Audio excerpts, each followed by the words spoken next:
Thank you for taking the time to watch this presentation and share your thoughts with us. I'm Tony Sertich, President and CEO of the Northland Foundation. We are a regional community foundation whose mission is to support Northeastern Minnesota people and communities working towards a future where everyone feels they belong and can thrive. What does it mean to belong and thrive? All of us probably have different definitions based on our values, lived experiences, and ability to dream about the future. What we may agree on, though, is that we are not yet in a place where everyone in Northeast Minnesota feels like they do belong and can thrive. Now, we have found a tool that allows us to take stock, target action, and gauge progress so that tomorrow is hopefully the day it is for everyone. It's called the Thrive Rural Framework. What I like is that but what I dislike about this framework is that it's complex. You see, there isn't just one thing we need to do, and there isn't just one project or entity that is responsible for figuring out what can make our communities better, and we cannot do it alone. I wish it was just more or better jobs, or improving education or healthcare systems, or regulation, or quality of life, but it is all those things and much more. There is so much we can and need to do together as a region, and at times it can feel overwhelming. It is going to take many people, organizations, and communities working closer together than we ever have to own our own future. So often we focus on those issues and decisions that others make about and for our region. But we have agency and control over much of how we live and work and build our future. That is not to say that policies and decisions made in government buildings and boardrooms far away don't impact us, or that we should work to influence those decisions. But we're going to spend more time on this project focusing on what is in our control.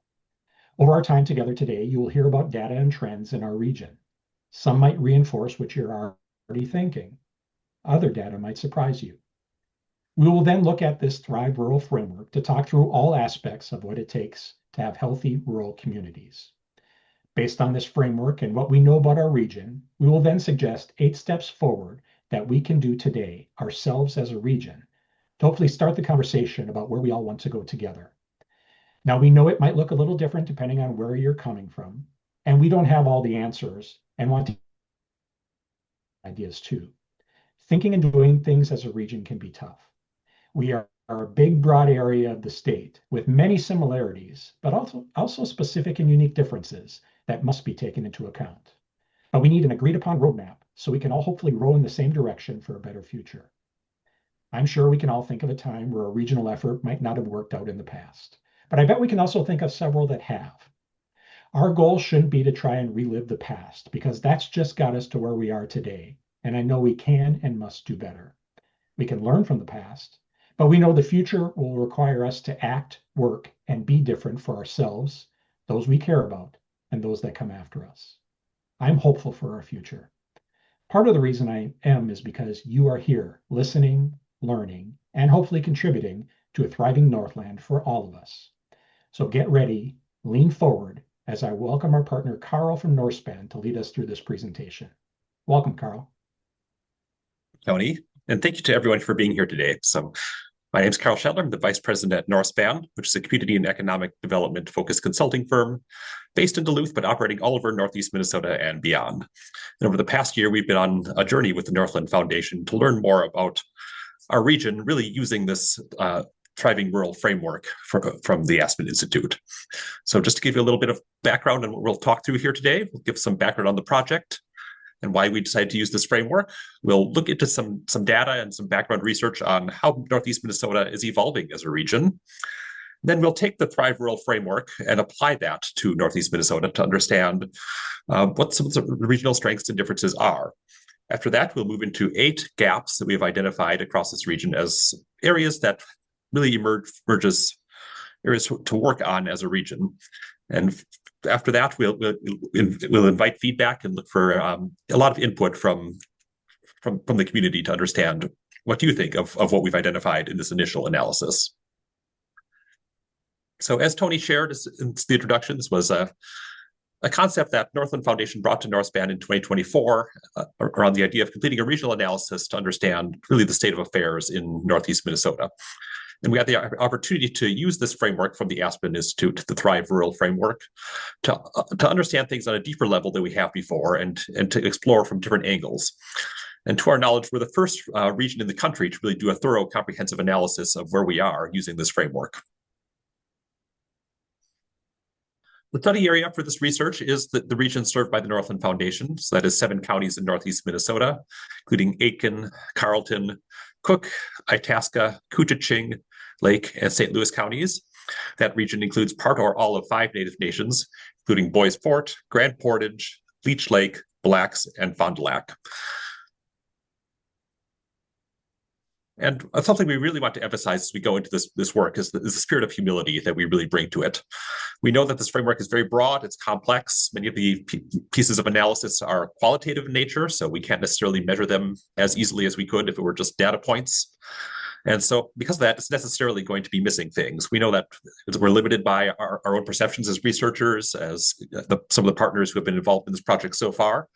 But we also think that we needed to do some initial research and bring something forward for people to react to and to help people digest this framework, because it is complex.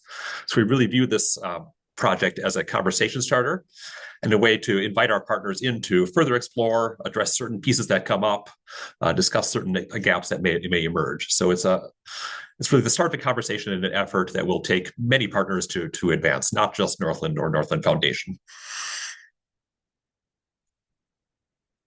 So one of the valuable things that the Thrive Rural Framework advances is this concept of a rural development hub. And so this hub concept is one of these place-based intermediary groups that act at a scale where they can create and affect meaningful change in a rural region. And so these hubs really help us think about a region as a whole, assemble groups of people like yourselves here today for discovery and dialogue.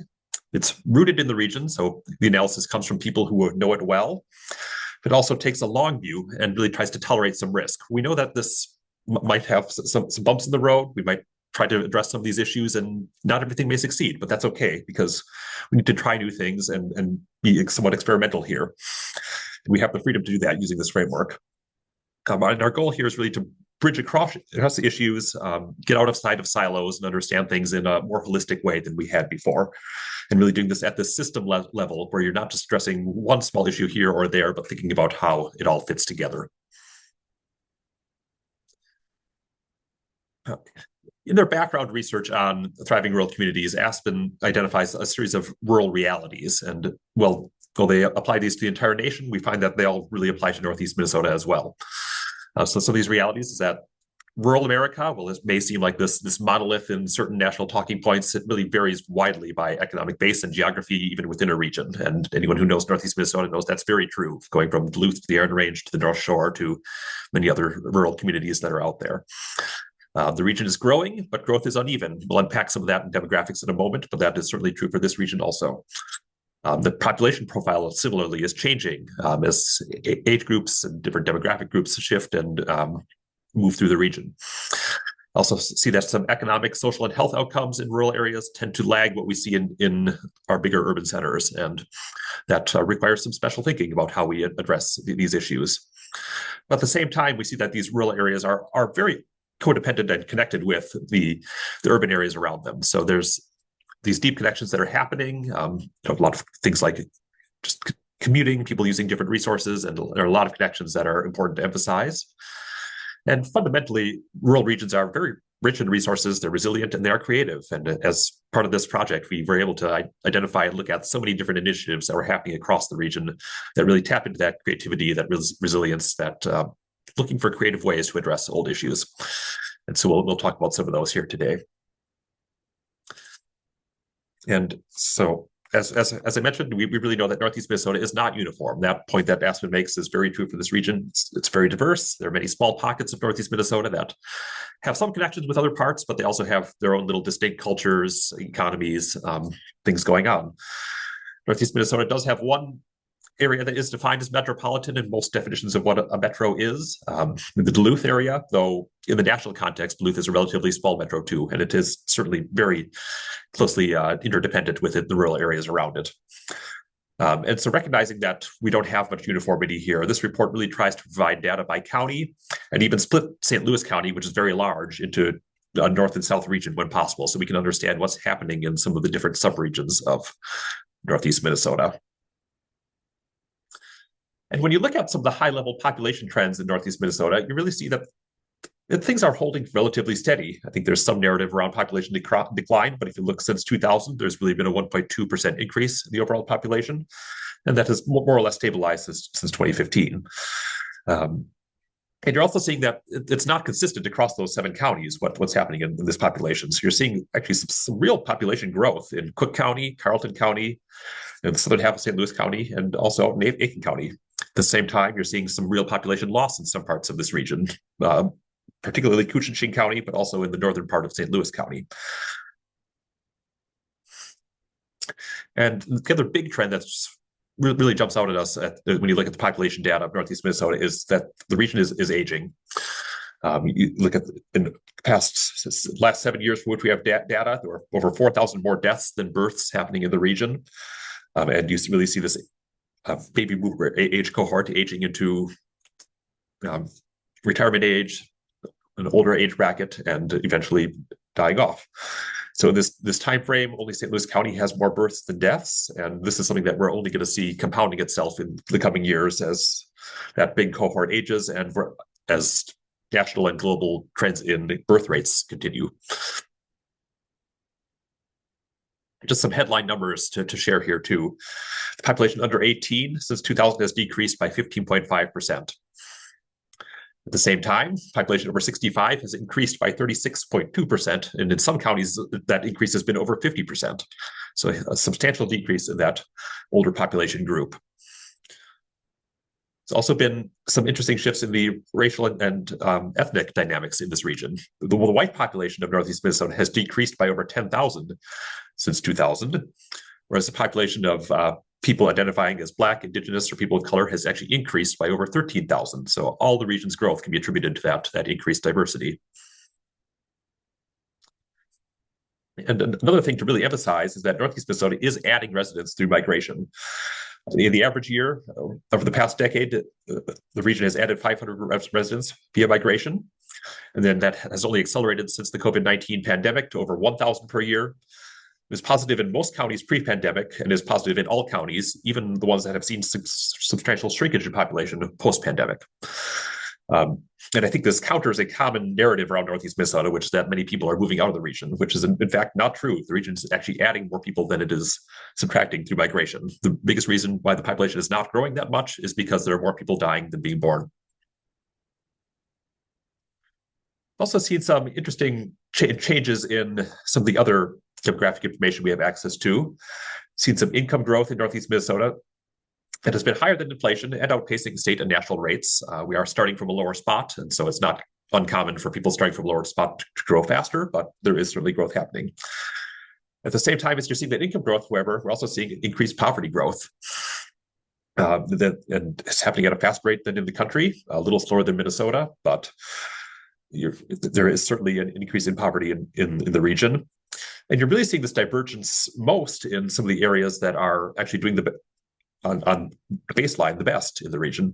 So look at Carlton, Cook, and St. Louis counties have seen some of the highest income growth. They've seen some of the highest population, but at the same time, poverty is increasing there substantially too. So you're seeing this hollowing out where more people are at the top, more people are at the bottom, but fewer are in the middle.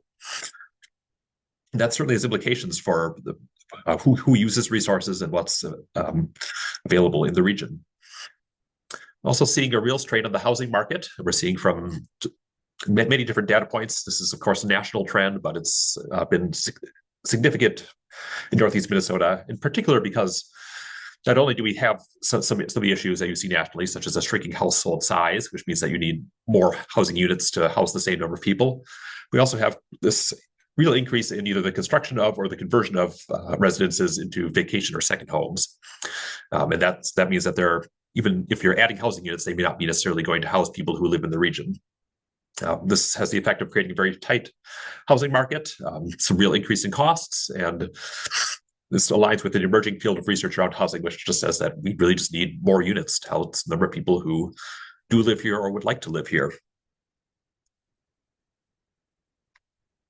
In health indicators, Northeast Minnesota counties tend to perform relatively well on a series of factors about at least access to care, number of for providers, the ties that are related to education and physical environment tends to be relatively strong in Northeast Minnesota.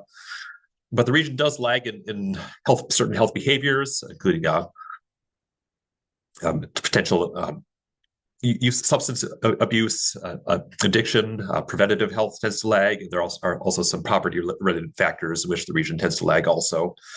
And there's also just a general concern around the number of poor physical and mental health days that people report experiencing in this region, which tends to be higher than state and national averages. We also see that Northeast Minnesota is really quite interconnected, and that people are moving in between the counties. And over 20% of the workforce in each county in Northeast Minnesota does not work in the same county where it lives, so they're crossing boundaries for that. It's over 50% in some counties like Aitkin, Lake, and Carlton.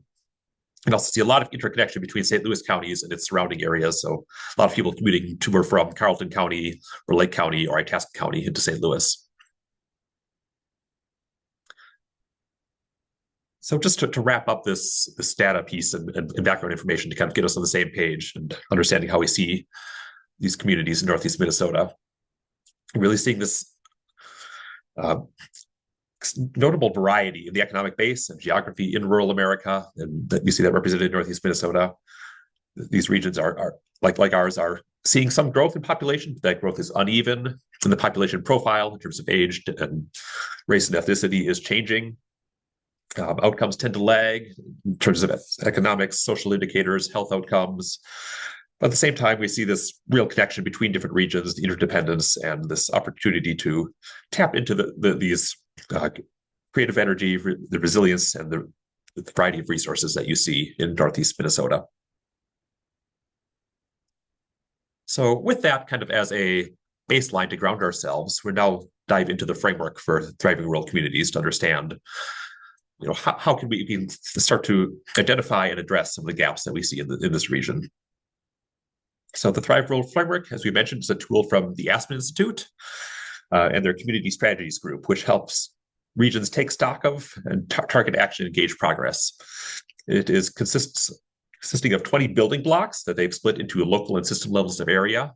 Each of these different levels is something that we can look at for potential action. And it's also undergirded by 3 foundational elements that really underlie many of these building blocks. So, as I mentioned, there are 20 of these building blocks. 10 of them are at the local level, and 10 of them are at the systems level. This slide shows the ones that are at the local level. There's a lot going on here, and in the report, we actually spent some time looking at each of the 20 building blocks, but really for the purpose of our reporting here, we found it best to concentrate on the kind of 3 big categories that you see represented on this slide. So this one group around rural voice and power, one around equitable aims and design, and one about resources for productive action. And we'll unpack a little bit more about what each of those means as we go forward.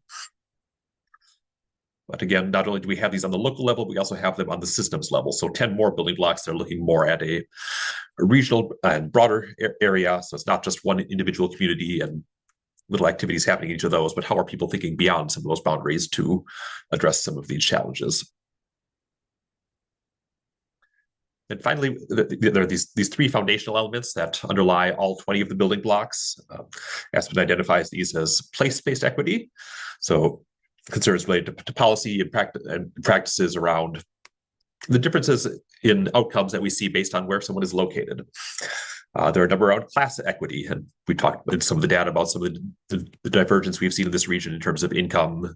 There's educational divergence. There's a number of pieces of class that filter through communities and affect how they work together, how they cohere. Then finally, there is racial equity, which is a long history of affecting outcomes in the United States and in particular in Northeast Minnesota also. And so then these underlie many of the pieces of analysis that we saw. So each of these 3 foundational elements works its way into those 20 building blocks in some way.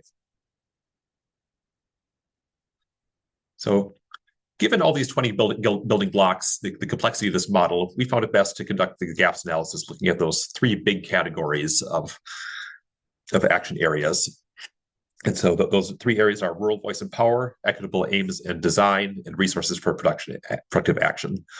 So our goal here is really to create a digestible analysis on the state of Northeast Minnesota, looking at each of those three areas and then trying to find actions that we could take under each one to address places where we saw gaps, places where we saw Northeast Minnesota was not necessarily working together well, where there wasn't necessarily a strong infrastructure built up to address some of these issues, where we had building blocks where we could just look at it and say, Northeast Minnesota is not making a ton of progress on this.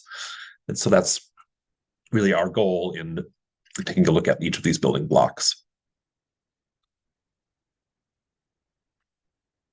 So what we'll now do is walk through the 8 regional gaps that we identified through this process.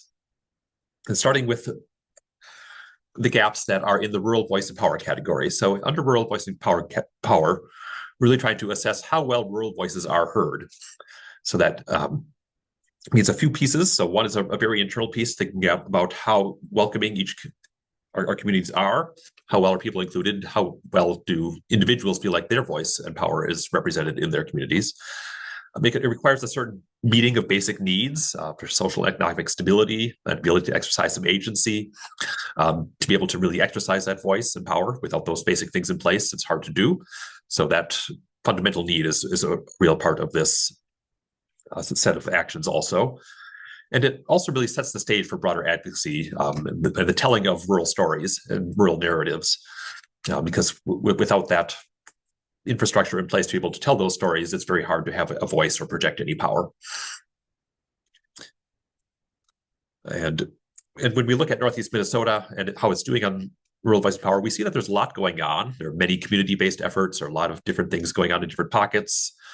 But a lot of these efforts are not particularly well connected. You might have very active groups in different communities or within certain affinity groups, but levels of resources are very different. Not all of them are as effective as others. There's a general sense of financial strain across all of them, too. A lot of these groups are relatively small, doing things on their own, and there's a certain financial gap in a lot of this. And it's also heavily influenced by what's going on at the national and state level, especially as you're starting to look at funding for some of these things.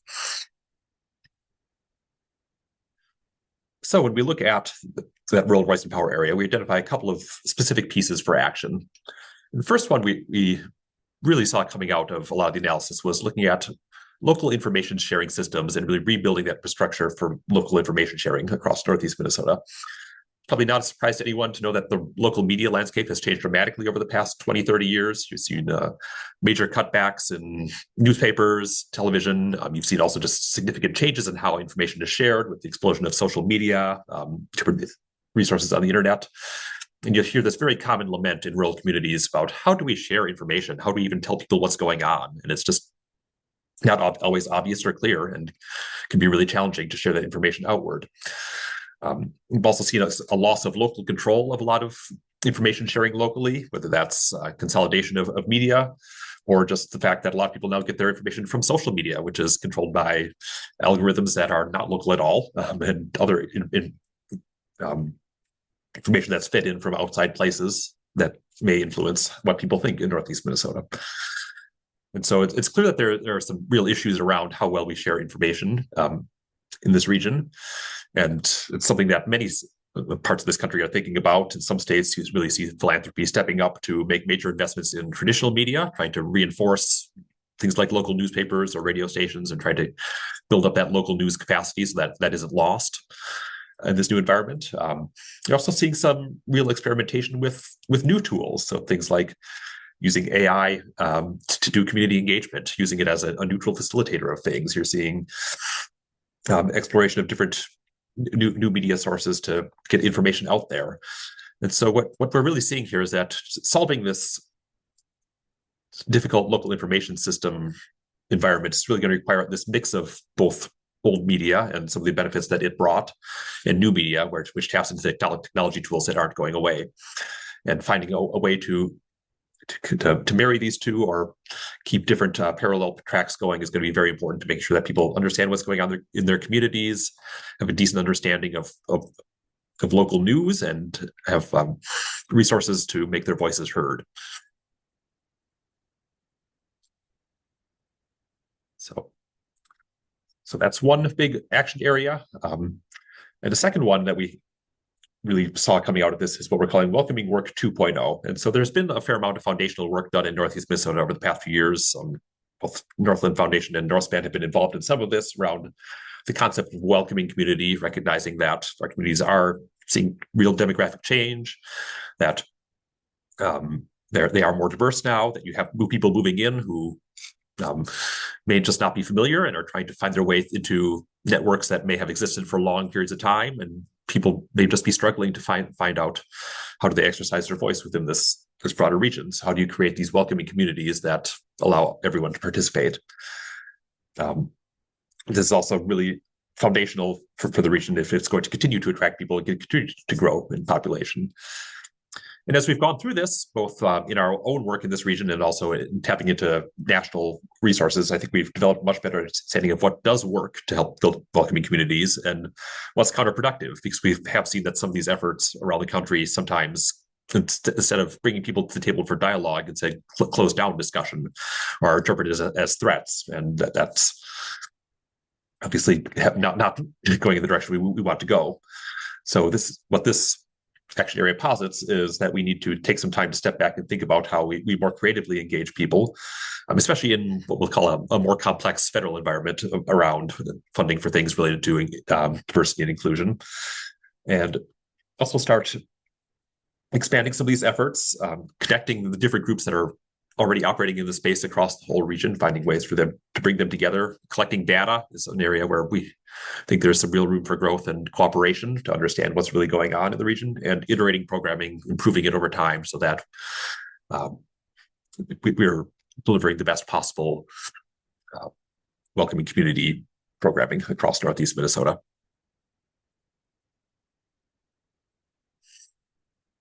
So those are the two action areas in the Rural Voice and Power area. And then we'll shift gears and talk a little bit about the Equitable Aims and Design action area. So in this one, what we're really doing is looking at some of the economic development assets and the connections between economic outcomes and measures of quality of life. So realizing that this region certainly has many assets, but understanding what they are and how they can be used to bring about improvement in quality of life is key here. And so it really tries to build a culture that values all rural residents' needs, desires, and long-term commitments. This one, we find that there really are some daunting barriers in Northeast Minnesota. So there's just a fundamental lack of a shared understanding of what the assets even are, what the shared goals are across this region. And we find that lack of shared understanding can really undermine our ability to cooperate, work as a region, and it's not something that just money alone can solve. It requires deeper conversations around values and things that people are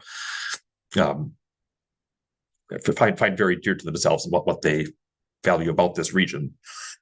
And that leads really straight into the third action area that we've identified, which is intentional dialogue and what we see as the region's most divisive topic. But something that has really become the third rail in any conversation related to economic or community development in Northeast Minnesota is the conflict between what we'll call large-scale economic development and environmental concerns. I think this is most visible in discussions around mining projects versus the environment, but we've also seen it in discussions around certain forest products industries. We've seen it in attempts to develop new housing and versus attempts to preserve green space, and you're seeing some consistent conflicts, and there may be differences within some of the different discussions, but at the same time, it's a serious and persistent concern, and it's something where it seems like everyone is talking past each other, where there's no real space for people to come together on a local level to address these in good faith. And so the thought here is that we need to create some space that at least opens that possibility, and at least build towards shared understanding of what assets and what the economic future of this region could be. Within that, there's a very essential role for tribal nations, and there's another action area that will delve into that even further. And we also see that there are some projects that could target both goals of economic development and environmental preservation. For example, the Natural Resources Research Institute at UMD has a green steel initiative that is really trying to wed some of these efforts, but at the same time, that's going to require a long-term commitment, some real conversations and something that goes beyond just a forum by a regulatory body where people get to stand up and share their support or opposition to a project, and that's it. So finding spaces to have that real dialogue is essential to addressing that fundamental lack of consensus. The fourth action area, which I alluded to in the previous one, is really looking at relations with tribal nations and the non-tribal groups that are in Northeast Minnesota. We know there's been a long history of incomplete understanding between these two groups, occasional conflict, sometimes communication is scattered. Tribes sometimes come out of these engagements feeling tokenized or like they've been brought into a process only to give a rubber stamp or to be not included in meaningful conversation. But at the same time, we also recognize that tribes and non-tribal governments in Northeast Minnesota have many shared challenges. They're all facing some of the same issues in that rural regions across the country face. That kind of include things like tax and funding structures, their own capacity to advance some of these projects, regional topics like childcare and housing that are shared challenges. And given that, we're proposing this creation of a regular working group that would be able to bring together tribal governments and non-tribal governments in the region, and a space to work through their where there may be differences and just have dialogue before some of these big economic development projects come up. So that there's a space again to build that shared understanding, that shared base of recognition that we are in some of these things together. And if this is successful, this is the sort of project that could lead to stronger consultations when major projects do come along, but also just addressing some real community needs that are immediate. There's possibility for good neighbor agreements or community benefit agreements around projects that could help bring about shared outcomes. And we also see this as being applicable to other groups that are seeking more equitable aims. So not beyond tribal nations. I think we see tribal nations as an obvious area to begin because they have this sovereign status and a key role in so many of our discussions, but it's something that I think can carry through into quite a few areas. And then the fifth action area that we have under equitable aims and design is called supercharged and simplified housing. And this goes back to some of the background research that we did at the start of this project and recognizing that housing is the serious regional issue that is only getting more and more challenging. It's also something that tends to be the household's biggest cost, whether that's a rent payment or a mortgage. It's a serious concern for almost everyone. And housing is also just a really complicated market. You have the construction industry involved. You have a lot of regulations, many of which exist for very good reasons. So we try to make sure we have good health outcomes, safe homes. You have certain community desires that get reflected in zoning code or other standards that get put onto housing. So a lot of these things come from a good place, but they have the combined effect of making development very difficult. And that's true both for private projects, public projects, anything that is trying to just increase the number of units that exist in our communities. And sometimes when you have a complex problem like this, it is easier really to boil it down to a simpler solution. So the thrust behind this action area is really saying, okay, we have a serious challenge. Let's try to address that one head on, deeply, and focus specifically on this. So the goal here, if the region were to pursue this action area, would be to just build more housing units, period. And that might mean that certain related concerns or adjacent concerns might get left aside, but sometimes there are trade-offs, and that we may have to have a discussion about what trade-offs are worth having, because if we do want to really move the needle, this is the sort of thing where we do have to push away and focus deeply on one specific goal. And again, that sort of mindset is something that could address a variety of issues, potentially something like childcare or workforce development. But we've just given the scope and the scale of the housing challenge, this one rose to the top in our analysis.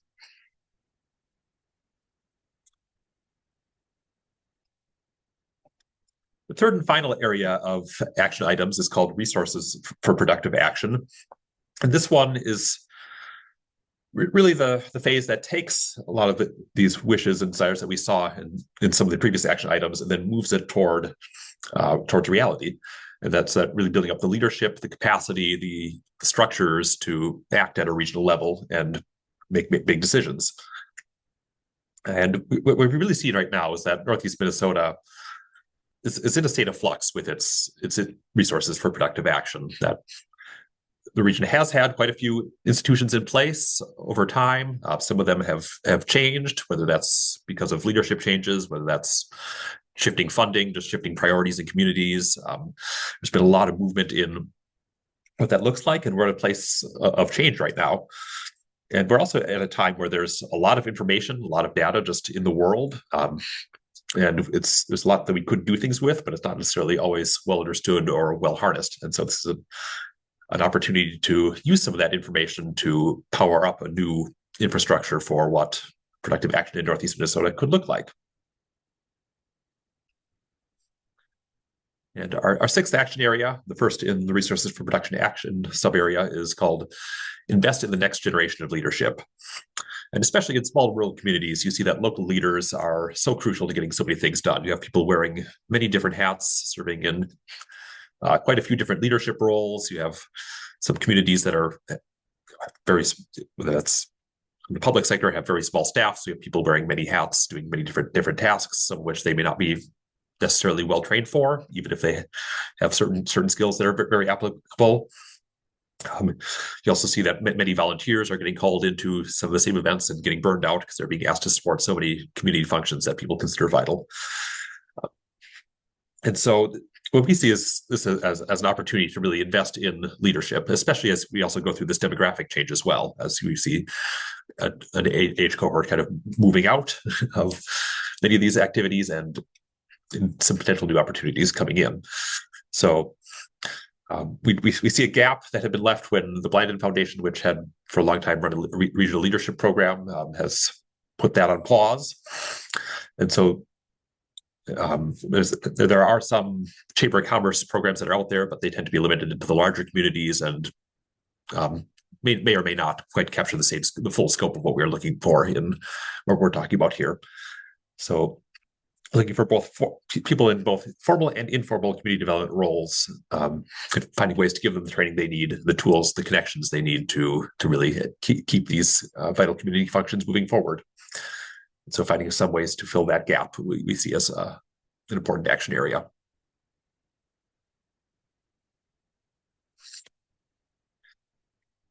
Action area 7 is to identify and sustainably fund economic and community development research and planning. I think we find that people have a very general and broad understanding of what challenges Northeast Minnesota faces, but that it tends to be fairly shallow. And it can go from recognizing that we have an issue in something like housing or childcare to demanding action. And sometimes this can lead to very incomplete strategies, things that aren't fully thought out. It can lead to chasing after a funding source that may exist without really thinking about, is this funding best suited to address the issue we really have? And there are quite a few one-off studies here and there to address certain issues. There's an opportunity to really think as a region about going deep on specific problems, analyzing something for a year or several years to really understand the depth of the challenge, and then building action frameworks around those topics.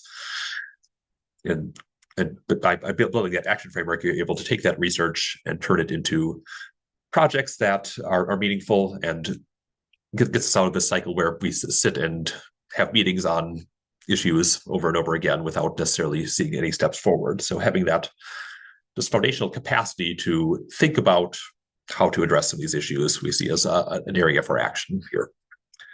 And that one fits very tightly with the 8th and final action area that we've identified also, which is really around rebuilding the regional planning infrastructure. We've seen that in Northeast Minnesota, there have been quite a few efforts over the years to try to think or act at a regional level. There have been groups like the Arrowhead Growth Alliance, which met for many years, no longer meets. That was an area for certain leaders. There have been efforts like Recharge the Range, which was more of a community-based effort to get people involved in thinking about how we act as a region. In the Iron Range area, there are some groups that are out there that are more meeting in an informational capacity, providing resources, but not necessarily driving toward action. And really, as we've seen some of these groups kind of sunset or change, and as we see some broader shifts in federal funding and the general environment, we think this is an opportunity to think anew about how we build a regional planning infrastructure. And we have some very good resources to build on, including some organizations that act at a regional level, groups like the Regional Development Commission, which does a comprehensive economic development strategy every few years, but it's not, but which is a first step, but then finding ways to then build that into a group that has sustained action is an area for growth that we see.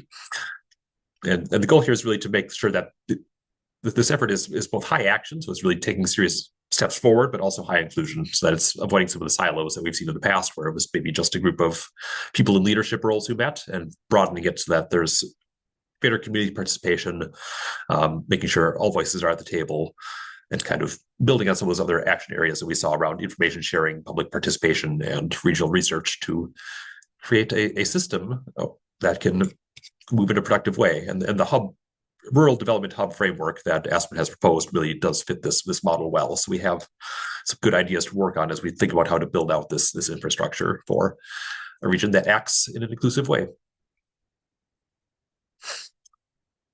So those are the 8 action areas that we have identified through this report. And now we're moving into the next phase of this project. Now that we've done this background research, we're really going to be taking this out into communities. We'll be doing a series of engagement sessions across Northeast Minnesota. So there'll be 8 sessions between October and December 2025 here, and an additional consultation with tribal nation planners we'll be doing to really bring this concept out to the community. And that's also the purpose of this recording too, as we've put on our website.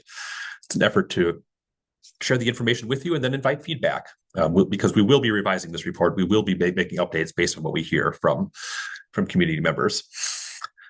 And so we really invite people to fill out the survey that is on the Northspan website, and use that to share feedback, come to our sessions and share the feedback that way. And we're really excited to continue this dialogue and understand, are these 8 action areas things that resonate with you?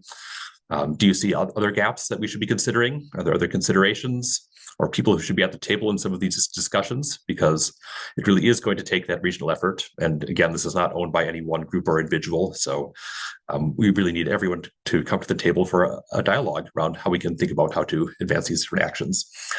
And so once we get all that feedback, we'll be able to go back and revise the report. We will have an event once it is finalized in 2026.